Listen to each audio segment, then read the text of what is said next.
Pero aquí estamos, gracias a Dios, una vez más con ustedes, compartiendo la palabra de Dios. Y ahorita, bueno, no solo ahorita, durante esta semana venía meditando por ver algunos ejemplos, por ver algunas noticias, por ver algunos testimonios. Y qué importante es que nosotros como iglesia nos enamoremos de escudriñar la palabra de Dios. Estamos viviendo en una época en donde la iglesia no escudriña la palabra de Dios. Y la verdad es algo lamentable. La palabra de Dios tiene que ser para nosotros como el agua diaria, como el alimento diario, una necesidad imperante que nos ayude y que nos ayuda para todo lo que somos como hijos de Dios. Sin ella no podemos hacer absolutamente nada. Yo soy uno, y le comentaba a un amigo ayer de que cuando yo suelto un poco la Biblia, cambia mi temperamento, cambia mi actitud, cambia mi ánimo, cambia todo lo que yo soy. ¿Por qué? Porque mi carne está latente a esperar un momento de debilidad. ¿Para qué? Para hacer lo que ella quiere hacer, satisfacerse. Entonces, ¿qué necesito? Venir, abrir mi Biblia y decir: Señor, aquí estoy, porque la verdad sin usted no soy absolutamente nada, y sin usted puedo caerme y hacer cualquier cosa. Y tengo que caer rendido a la palabra de Dios porque es una necesidad. Así que yo les quiero motivar, hermanos, a que seamos una iglesia en donde no leamos la Biblia, sino la escudriñemos. Y a veces es triste cuando uno escucha es que ya llevamos 4 meses tal vez hablando del mismo tema. Pues qué bendición que con unos 30, 40 versículos podamos encontrar tanta sabiduría de Dios.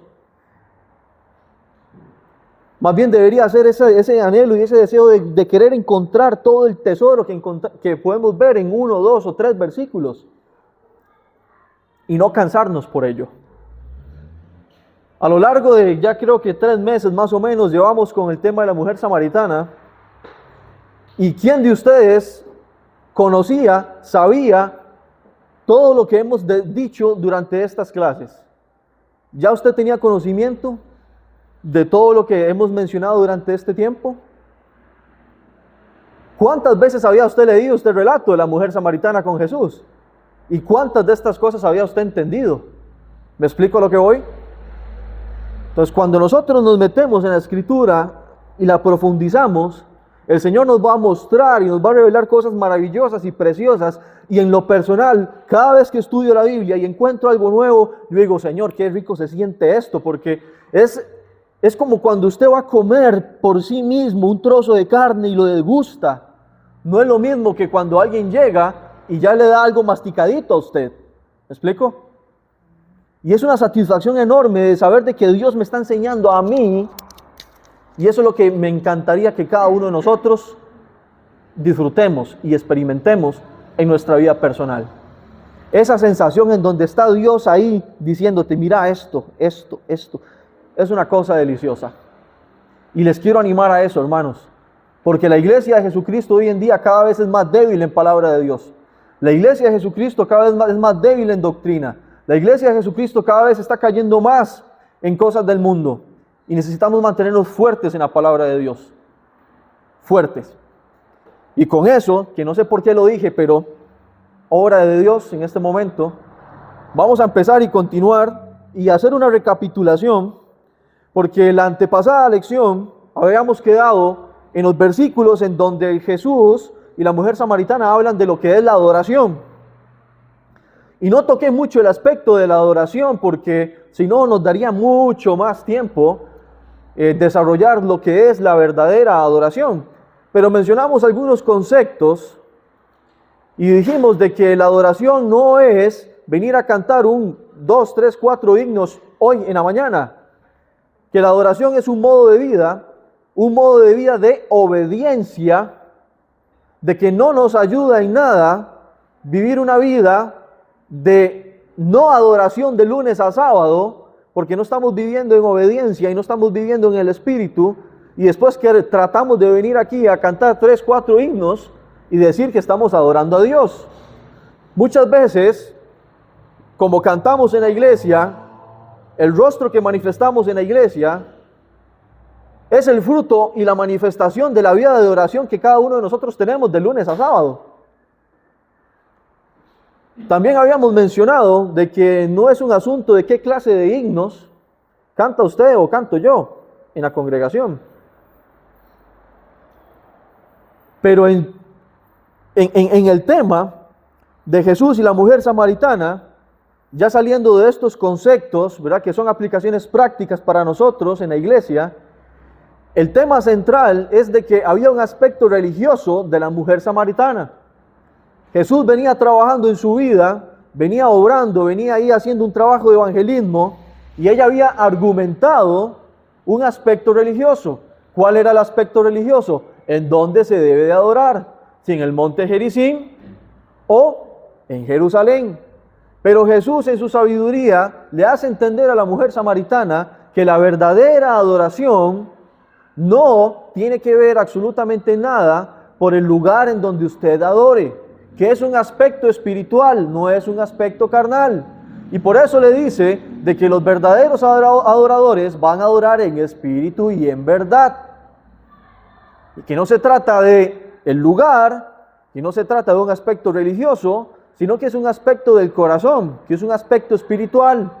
Y que para que uno pueda adorar en espíritu y en verdad, habíamos dicho de que primero necesito tener que, obviamente, el Espíritu de Dios en mi vida, porque si no, no puedo adorar en espíritu.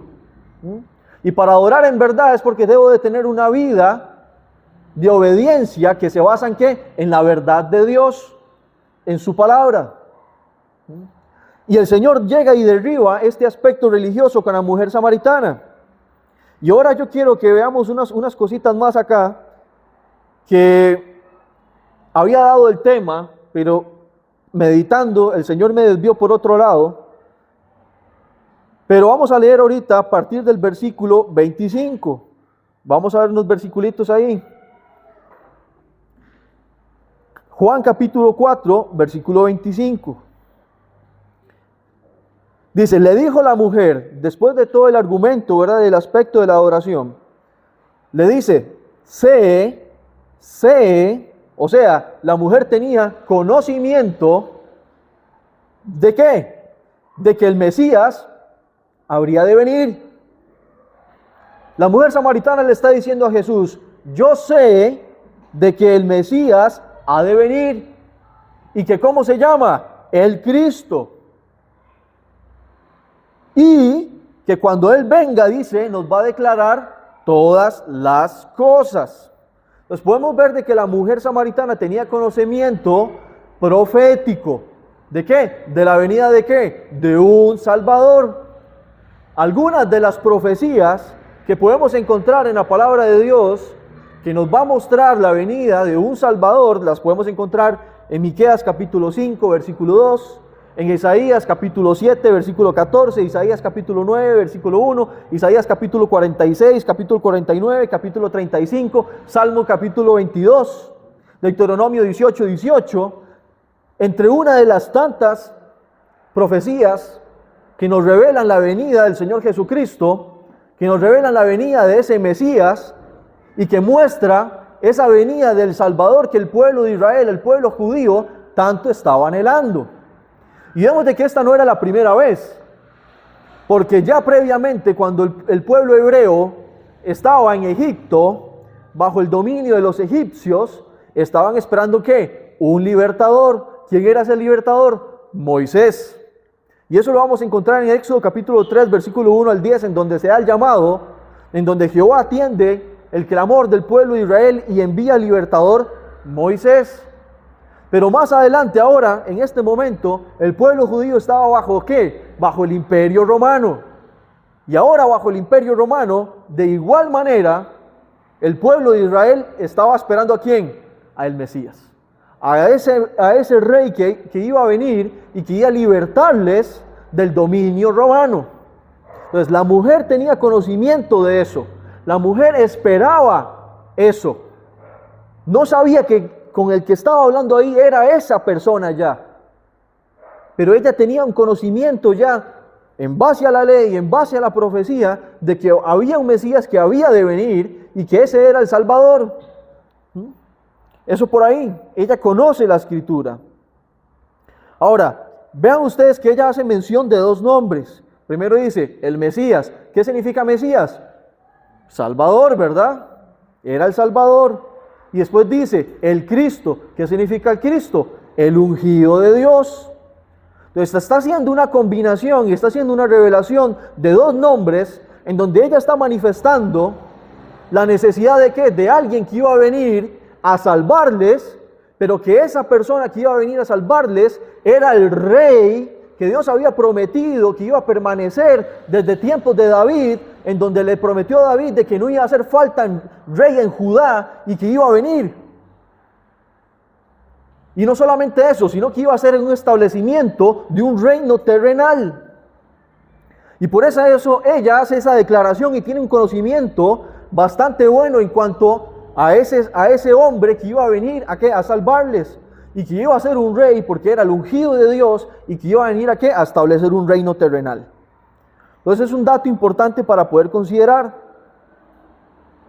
Ella lo tenía sumamente claro, y no solamente esto, que ella menciona, cuando Él venga, nos va a declarar todas las cosas.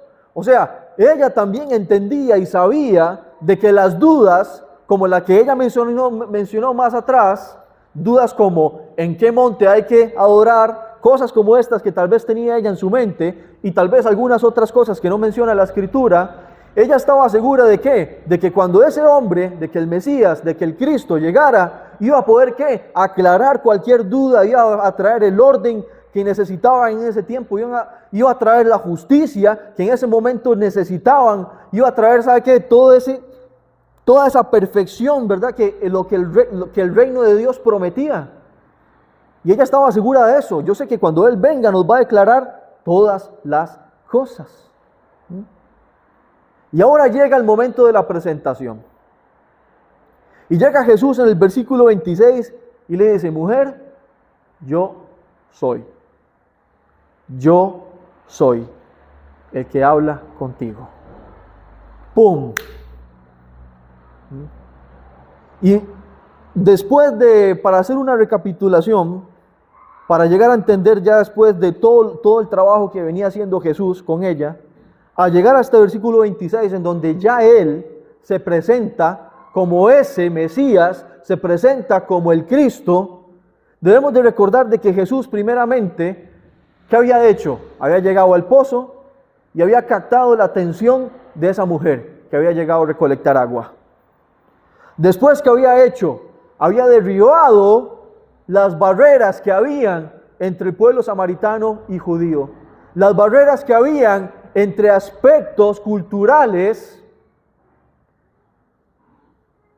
de un judío hombre hablándole a una mujer samaritana.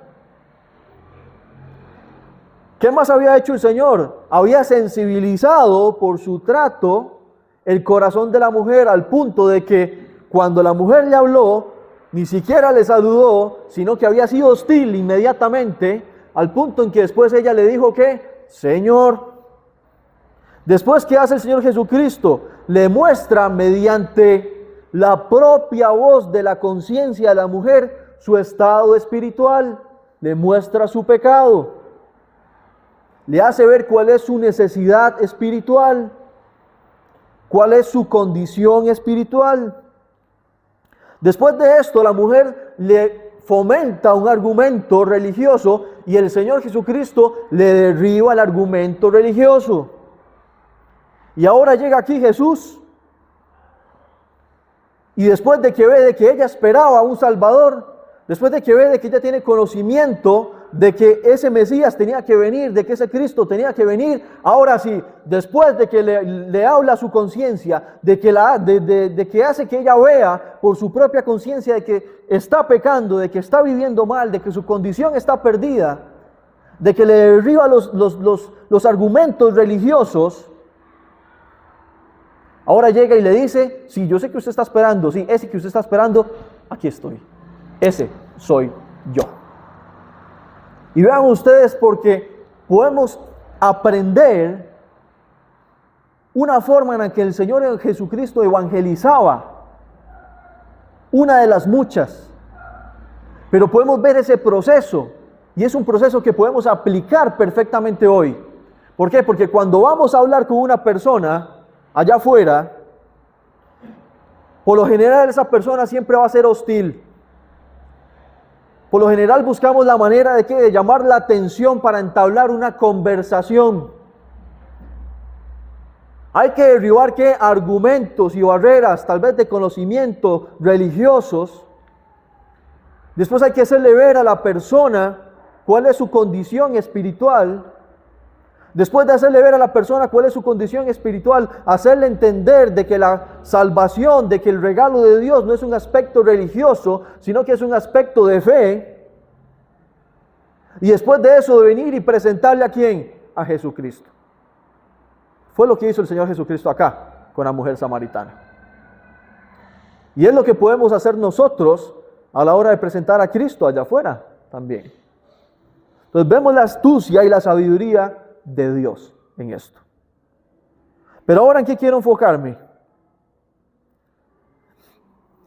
Vamos a ver 2 puntos de la actitud que tiene, de la reacción que tiene la mujer samaritana y después de la actitud y la reacción del Señor Jesucristo. ¿Cuál es la reacción? Después de que el Señor Jesucristo le dice, mujer, yo soy el que habla contigo, llega el versículo 28 y ¿qué es lo que hace la mujer? Dice, entonces la mujer dejó su cántaro y fue a la ciudad y dijo a los hombres, venid, ved a un hombre que me ha dicho todo cuanto he hecho, ¿no será este el Cristo? Entonces salieron de la ciudad y vinieron a él. ¿Qué fue lo que hizo la mujer samaritana? ¿A qué había llegado la mujer samaritana al pozo? A recolectar agua. ¿Era una necesidad recolectar agua? Sí, era una necesidad.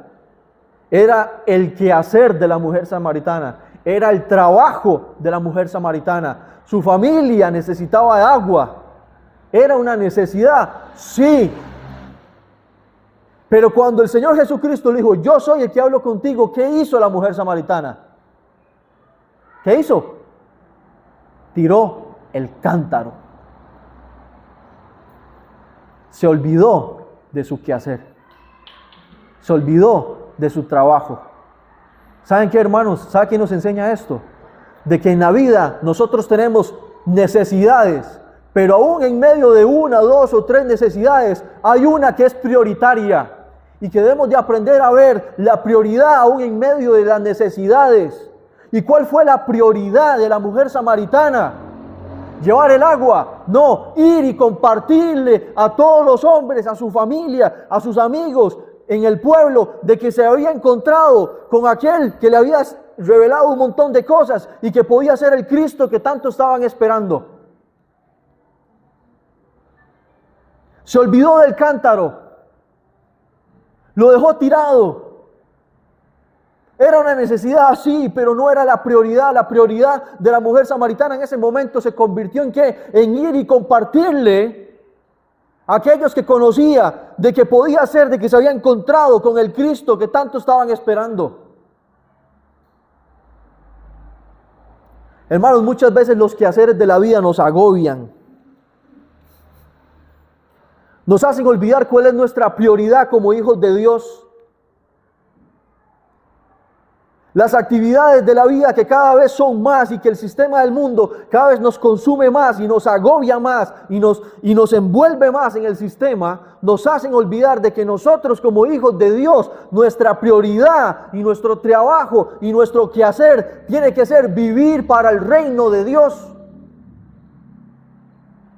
Trabajar para el reino de Dios, poner la mira en las cosas de arriba, vivir para la eternidad, crear tesoros celestiales y no terrenales. Y cuando perdemos esa perspectiva es por eso que pasamos enfermos y pasamos estresados y pasamos agobiados y pasamos preocupados. ¿Por qué? Porque estamos viviendo con una mirada horizontal, mirando lo que el mundo a su alrededor ofrece, consumidos en las actividades, consumidos en los quehaceres, consumidos en los trabajos y nos olvidamos de vivir para el reino de Dios. Y un ejemplo de esto lo vamos a encontrar en Lucas capítulo 10. Vayamos ahí. Lucas capítulo 10.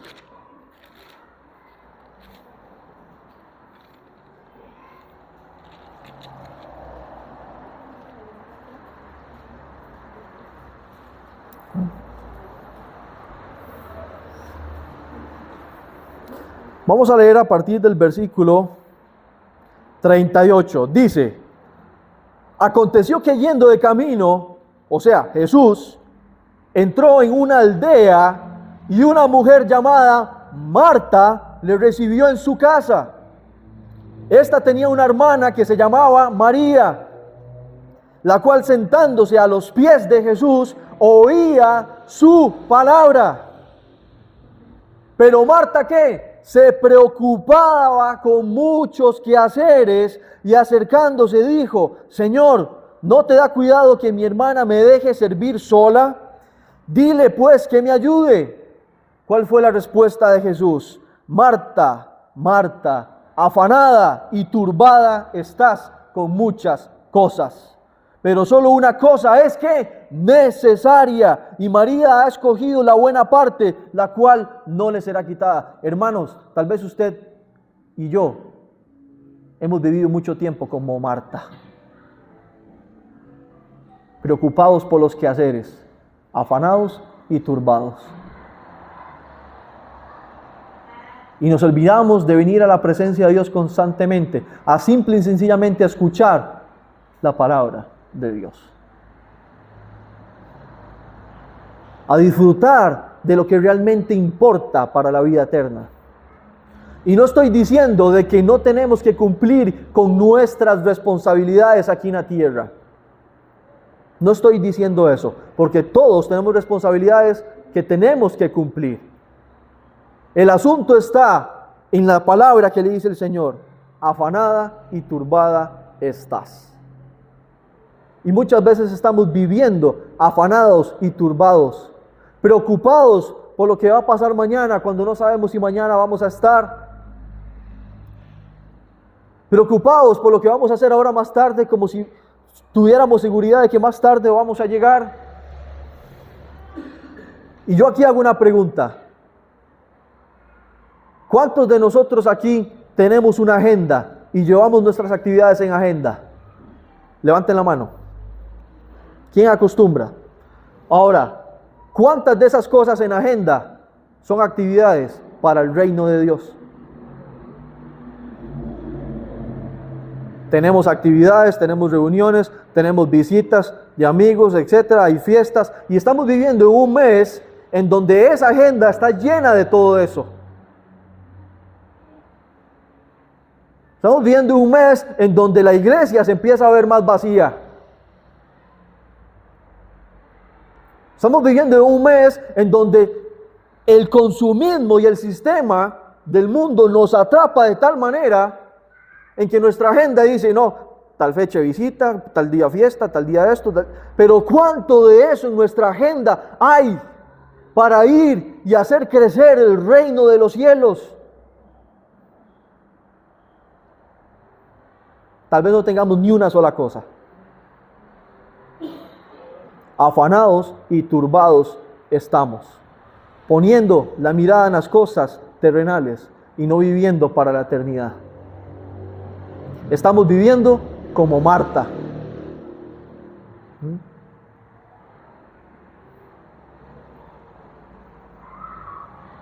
Volviendo a Juan capítulo 4, vamos a ver ahora la reacción de Jesús.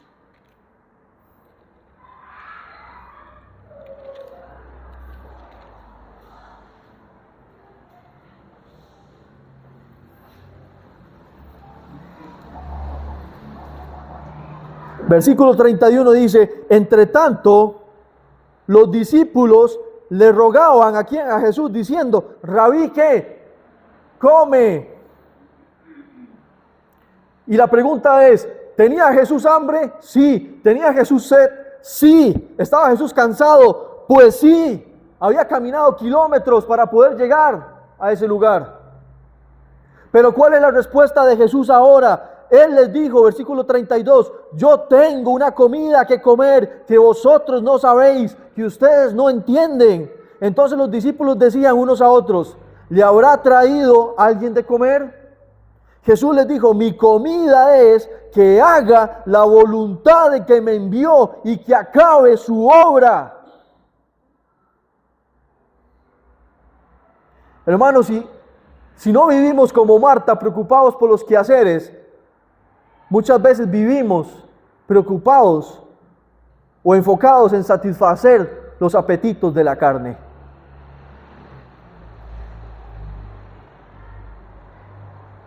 Y aquí podemos hacer una figura y un simbolismo de que, a pesar de que el Señor tenía hambre, vuelvo a lo mismo, había una prioridad para Jesús.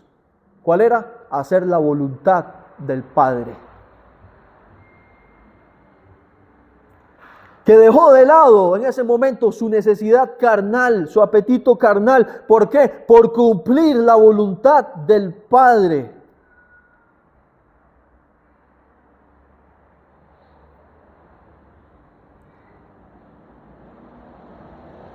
Y tal vez nosotros, hermanos, estamos viviendo, satisfaciendo los deleites de nuestra carne. Y no hablo tal vez de cosas pecaminosas, pero tal vez mi carne me pide estar yendo, ¿verdad?, a hacer cosas que no son para el reino de Dios. Quiero satisfacer esos apetitos. Quiero conformarme al mundo, quiero adaptarme al mundo, quiero ser como ellos. Quiero vivir en diciembre, ¿verdad?, teniendo todo lo que yo quisiera tener. Y no es que esté mal, el asunto es que nos olvidamos del reino de los cielos. Ese es el problema. Pero vemos de que Jesús dijo: sí, yo sé que tengo hambre, sí, sé que tengo sed, sí, es una necesidad, pues sí, la tengo, pero en este momento estoy preocupado, realmente estoy enfocado, lo que realmente me interesa es que hacer la voluntad del que me envió, mi Padre. Y no crean de que esto es fácil cumplirlo, decir es que era Jesús, para él era muy fácil, no, porque recuerden de que Jesús era 100% hombre también, de que su cuerpo le pedía agua, que le pedía descanso, que le pedía alimento. Él lo padecía también, como usted y como yo. Pero sin embargo, él entendía que en ese momento había una prioridad, y es que esa es la clave, hermanos. En ese momento había una prioridad, había una necesidad que era prioritaria, y esa necesidad prioritaria era la salvación de la mujer samaritana y del pueblo samaritano. El reino de Dios era su prioridad. Cumplir y obedecer y hacer la voluntad del Padre era su prioridad.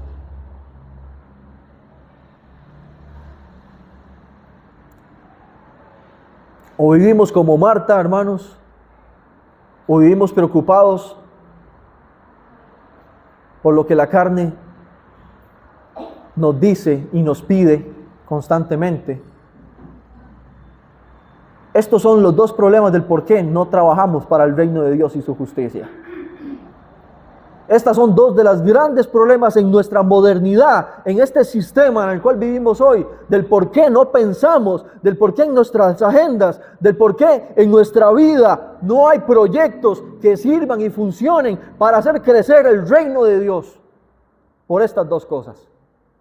Y si no las eliminamos de nuestra vida, vamos a llegar al cielo. ¿Y qué vamos a ofrecerle al Señor?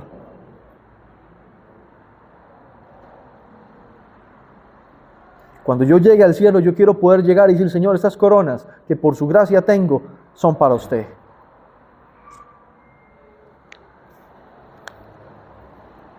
Y no sé cuánto tiempo, hermanos, vamos a estar en este mundo, pero pronto vamos a volar con el Señor. Y eso debe llenarnos de un temor y de un fervor apasionante. ¿Por qué? Por trabajar para el reino de Dios. Por buscar también al que está perdido. Pero si estamos enfocados en los quehaceres de la vida, viviendo como Marta, afanados y turbados, o preocupados por los deleites carnales, no vamos a tener cabida en nuestra mente y en nuestro corazón para hacer crecer el reino de Dios.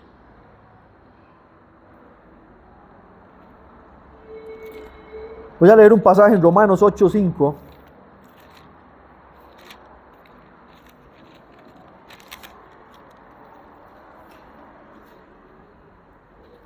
Y dice, porque los que son de la carne piensan en las cosas de la carne, pero los que son del Espíritu en las cosas del Espíritu.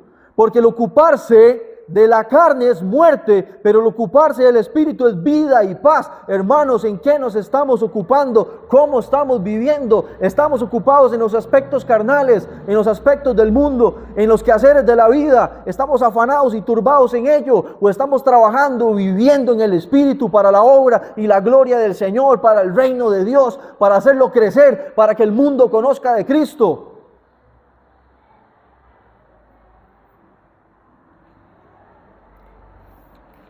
Primera de Juan 2:15.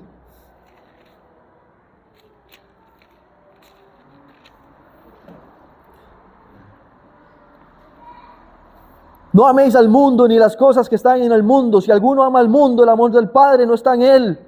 Porque todo lo que hay en el mundo, los deseos de la carne, los apetitos de la carne, los deseos de los ojos y de la vanagloria de la vida no provienen del Padre, sino del mundo. Y el mundo pasa y sus deseos. ¿Por qué? Porque nuestra labor como hijos de Dios es trabajar para la eternidad, vivir para la eternidad, es enfocarnos en la eternidad, es mirar constantemente al cielo y esperar a un Salvador que pronto viene por nosotros. Pero mientras estemos aquí, nuestro deber es que hacer la voluntad de Dios. ¿Por qué? Porque así vamos a permanecer para siempre.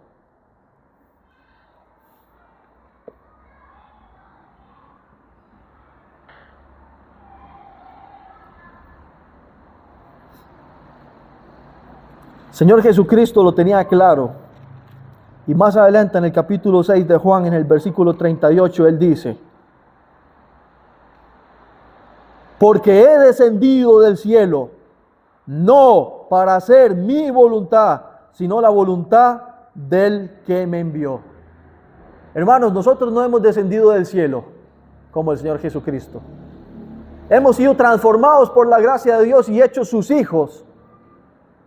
Y estamos aquí, en este mundo, pero como dijo Jesús, no somos de este mundo. Pero mientras estemos en el mundo, ¿cuál es nuestra labor? La sabemos. Vivir para la eternidad. Vivir para la eternidad.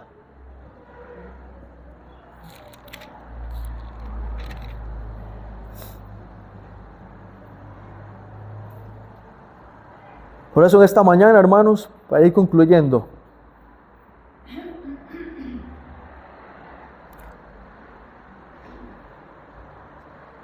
roguémosle a Dios que sensibilice nuestra mente y nuestro corazón. Sepamos poner nuestra vida en prioridad como hijos de Dios que somos. La mujer samaritana tenía una necesidad de traer agua, era su trabajo, era su deber. Pero en ese momento su prioridad cambió.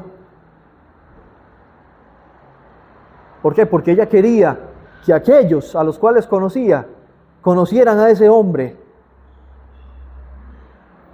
que le había revelado cosas maravillosas y que podía ser el Cristo. Ese tiene que ser el deseo de nuestro corazón también, hermanos. No vivamos como Marta, afanados y turbados por los quehaceres de la vida.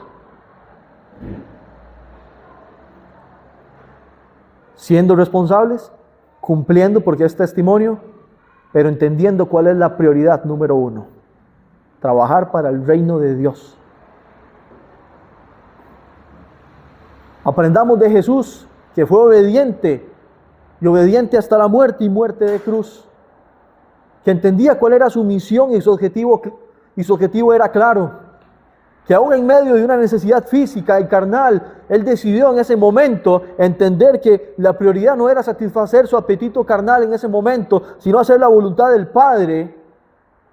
¿Por qué? Porque amaba lo que se había perdido y en ese momento tenía a la mujer samaritana y a un grupo de samaritanos que más adelante van a creer en el Señor Jesucristo. Prioridades. Pero para tener prioridades hay que mirar verticalmente, la mirada puesta en Jesús. Pero cuando nuestra mirada es horizontal, lo que vamos a ver es el mundo, el sistema del mundo y todo lo que Él trae. Y lo vamos a abrazar y no vamos a mirar hacia el cielo.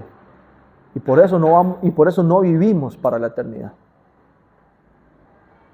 Así que, hermanos, en esta mañana, que el Espíritu de Dios obre en nuestra vida y en nuestro corazón con esta palabra y que haga su obra maravillosa. Y que si nos ha golpeado, que podamos decir gracias a Dios, porque la palabra de Dios es viva y eficaz y más cortante que espada de doble filo, que penetra hasta lo más profundo de nuestro corazón. Y que en esta mañana con esta palabra podamos ser transformados para la honra y gloria de nuestro Señor Jesucristo. Y que podamos salir con una mentalidad diferente y con un espíritu diferente. Y que el mundo conozca lo que somos, hijos de Dios, obreros para el reino de Dios. Y que esa sea nuestra meta. Para que cuando miremos al Señor, no nos alejemos de Él avergonzados. Vamos a orar. Padre, en el nombre de Cristo Jesús, te doy las gracias, mi Dios, por tu santa palabra, por tu poderosa palabra, mi Dios. Y gracias porque ella nunca llega vacía. Y sin duda alguna, Señor, así como ha orado y como ha trabajado en mi corazón, también sé que lo ha hecho en la vida de mis hermanos en esta mañana, Señor. Te ruego, mi Dios, que podamos salir motivados, que podamos salir, mi Dios, influenciados por tu Santo Espíritu, mi Dios, para hacer tu obra. Que podamos tener la mirada puesta en el cielo, en las cosas celestiales. Que podamos vivir, Señor, para el reino de Dios, sabiendo de que tú pronto vienes por nosotros, Señor. Así que te doy las gracias, mi Dios, en esta mañana y quiero dejar el resto del culto en tus manos para que sea tu Santo Espíritu que siga obrando en nuestra mente, en nuestro corazón, y que esta palabra dé fruto, que lleve honra y gloria a tu santo nombre. Te damos las gracias, oramos en el nombre de Cristo. Amén. Bendiciones, hermanos.